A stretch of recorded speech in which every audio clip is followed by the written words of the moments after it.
Hello to you, it's Wednesday the 12th of October 2011. Welcome to today's United Kingdom talk back in the United Kingdom here in the rather drab looking Mirable Studios. Yes, I am back from my holiday in Las Vegas. I hope you enjoyed the couple of, I think I did, was it 3 or 4 shows altogether we did from there? Hope you enjoyed those. Wasn't able to play the little films that I made because the computer was a bit slow. However, I have now put them together, so over the next few shows you're going to see these starting off today, okay? I'll do a little bit of commentary on what's going on. The next few shows will be quite visual, so you may, if you're just a listener, you may well want to go to a computer and watch these ones, okay? To find this one, simply go to unitedkingdomtalk.co.uk and look for the show dated Wednesday the 12th of October 2011. Once again, to watch the show, simply go to unitedkingdomtalk.co.uk and look for the show dated Wednesday the 12th of October 2011.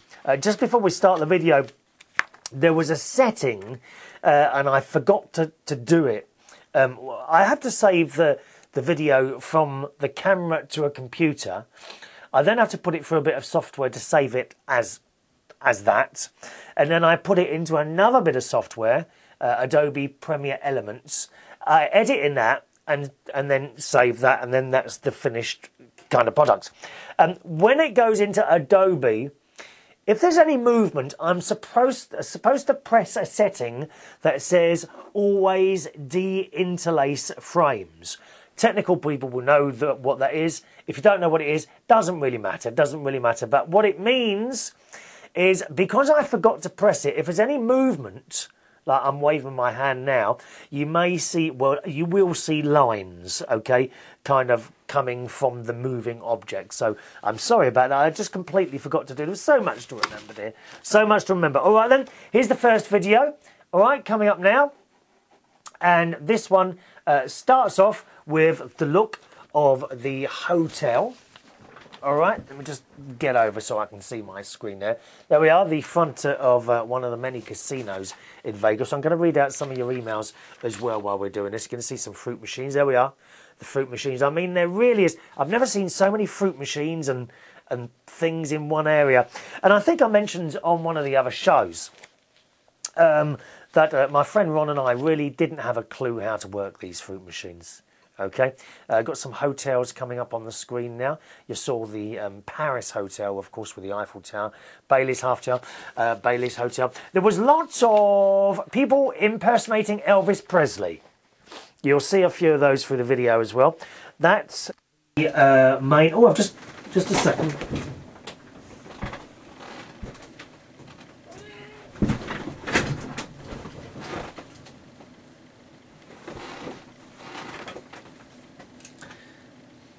Are you there? Sorry, I just pulled the plug out then and my sound died. Sorry about that, that was my fault. Yeah, there were lots of people impersonating Elvis Presley and other people. We've got a Superman there, as you can see, and a strange man with a gun. I'm not quite sure what character he's supposed to play there. Sorry, we lost the sound there. That was me, not you. There's the Paris Hotel, which is where Barry Manilow was playing. The Paris Hotel is like that globe. It's like a balloon going up. What's that one? I think that's the Bellagio Hotel. We've got some fountains in the front. And I did do a video of the fountains you'll see in a future show. There we have a sweet shop. Every sweet you could find under the sun there. And of course, as Halloween's coming up, they decorated it in all these Halloween things like spiders and webs and black raven birds. Are they ravens? Blackbirds? You know, those big... I think they're ravens, aren't they? Every ice cream flavour under the sun was there. There was a rather fat... I can't remember that's that bloke from Toy Story, but he looked a bit fat, to be honest. To be playing the part. What was his name? The cowboy in Toy Story. There was a bloke walking around doing him as well. Lots and lots of huge hotels. I mean, you've never seen hotels as big as the ones that you've seen in this play. They are massive, absolutely massive. Mr. Chinese Jesus wrote in an email and said, Las Vegas looks fantastic. Well, it does, of course. I mean, it does look fantastic. It's all sparkly and all that. But do remember, boys and girls, all that glitters is not necessarily gold. You know what I'm saying? Just because it's glittery, and I mean, there's a lot of sinning going on there, that sort of thing. Went to see a show, Divas. That's a little lorry going across there, advertising that. Very good show. It's like a drag queen show, but not like what I work with. This is a huge stage with proper lights. Couple of police bicycles there. Daniel posted on my Facebook wall while I was there. Make sure you check out Planet Hollywood. Earl of Sandwich Yum and shopping at Caesar's Palace. I did all of those things, Daniel. Although we went shopping at the outlets. There's an outlet at the north end of the road, or the strip as it's known, and also at the south end of the road. Much, much cheaper to do all your shopping at the... I mean, for an Englishman, very cheap to go shopping there.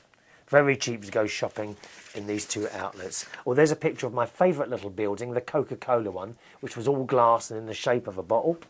The New York Hotel there. Didn't actually go in that one.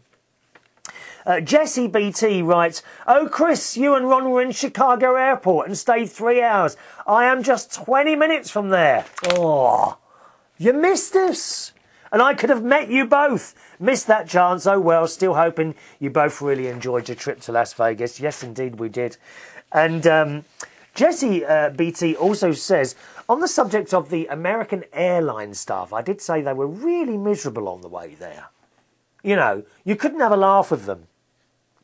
Jesse says, oh, Chris, the misery of the people because their wages and pensions are going down the hot place. I know they should maybe get other jobs, but it's a recession, so... Yeah, I know what you mean. But they should have been more friendly towards the customer, and your mate Ron has the right idea about complaining. Good for him. Remember, you guys paid for it. Well, yeah, you know, I mean, they really were as miserable as sin. Admittedly, they were a little... Oh, there's me in Starbucks. We spent a lot of time in Starbucks. It was the only place you could get a decent cup of black tea. It really was. We did spend a lot of time in... Plus, of course, there was free Wi-Fi in Starbucks. So we didn't buy it every day for the room. We got it sort of every other day. It was quite expensive to actually buy or rent wireless internet in your room was $14.99 for 24 hours, which I thought was a bit steep. You know, oh, there's my friend Ron there in the picture. Can you see him? Looking straight at me, wondering what I'm doing. Lots of those posh shops, Louis Vuitton, Prada, these were all in the main tourists area. Yves Saint Laurent, and various other ones. There were so many in there, but they were very expensive. If you went to the very dangerous, of course, taking pictures of me going down an escalator. He never looked very happy, my mate Ron. It is a rare thing for him to smile. I don't know what's wrong with him. What was I saying? Oh yes, you didn't buy this Calvin Klein stuff in the main tourist area. If you went to the outlets, it was much. I mean, it really was much cheaper. I bought Tommy Hilfiger t-shirts for $22, which is about £15, something like that. I mean, just so cheap. Just so cheap. But of course, you know, you've got to be careful because you've only got so much luggage allowance. You know? There's a pair of shoes there. They were thousands of dollars. I said to Ron, now where was that? I think that was in... Oh, I can't remember where those shoes were. One of the posh shops in the tourist area. And I said to Ron, how much are they? Are they a couple of £100? He said, try about 15,000 for a pair of shoes, dear. God, so expensive. Gene Evans wrote, shame the subject was American toilets where I got a mention. Yeah. Oh, they're horrible, those American toilets. Basically, the water is quite high. I think I've mentioned this already. And, you know, when you've been, you flush the toilet and it all goes round and round. It is the most vile thing you've ever seen in your life. Why any nation would want to sit there and watch their stuff going round and round before it goes down a toilet is beyond me. It really is. Awful, dear. Awful. Zach also writes, and I told you that my mate managed to block the toilet up on the first go, didn't he? And we found a very unusual shop. They had unusual things there, which were really expensive. There's a chest of drawers there, you can see, for $65,000. Just for a chest of drawers. But an amazing piece. I mean, a real talking piece if you've got the money to do it. And a lovely table, which was all carved and that. And I think that was about $36,000 as well. Yeah, my mate blocked the toilet up, and after that, I told him, you know, we've got to flush your toilet. There we are. That's the end of the first little video there. Okay, lovely chair there for $18,500. And I said to him, well, in future, you're gonna have to always flush the chain, go toilet a bit, flush it, go a bit more, flush it, use the toilet paper, flush it, use a bit more, and he'd just keep flushing it because I was terrified we were going to block the toilet. Okay. And Zach in Australia writes, so in America you're worried about, because I was scared it was all going to come back up again. Zach wrote, so in America you're worried about it coming up. Out here we're worried that it won't go down. Have you got trouble with your toilets there as well, Zach? No, the Australian toilets are like the English toilets. The American toilets are not good. They are not good. Did I not take a video? I'm sure I took a video for you, didn't I? In one of the other shows, I can't remember now. Jill wrote, perhaps the Americans have very narrow pipes. I mean, perhaps they do. I don't know. You tell me. Anyway, that's it from the show today. Lots more film coming up for you, boys and girls. It's a blooming lot of hard work as well.